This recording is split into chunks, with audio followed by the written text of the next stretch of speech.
Michael ang tiwala'y sigurado na. Let's go! Kapag handaan o maokasyon, ang bida sa mesa ay lechon. May small, medium, large o jumbo size, laging juicy, crispy, walang kapalit. 30,000 pesos lang ang small, di ka natalo.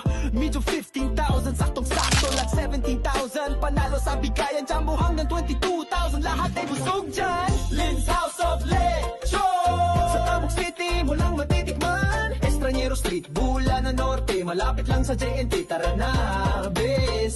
Kung may baboy ka, no problem din. 3,000 to 4,000 lang ang labor namin. Masarap malutong, tiyak ang ulam dito lang yan sa Lynn's House of Lechon. Tono na lutong, bahay ang sarap. Pag ikaw ay kumagat, di mo na iluluwa. Perfect sa handaan, fiesta o reunion. Sa lasa at presyo, walang komparison. Mura na, masarap pa, saan ka pa? Kay Lynn's House of Lechon ka na talaga. Pag gusto mo ng lechon na walang kapalit, tumawag lang, sure hit na ang bawat kagat. Lynn's House of Lechon. Mura na, masarap pa, oo naman. Owned by Michael Kasingal at Benalin Mabanag. Sa bawat handaan kami ang bida palagi.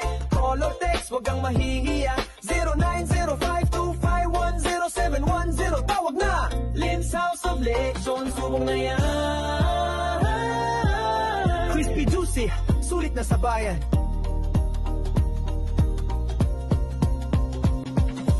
Lynn's House of Lechon, subok na yan. Crispy, juicy, sulit na sa bayan. Lynn's House of Lechon, laging crispy, laging panalo. Lynn's House of Lechon.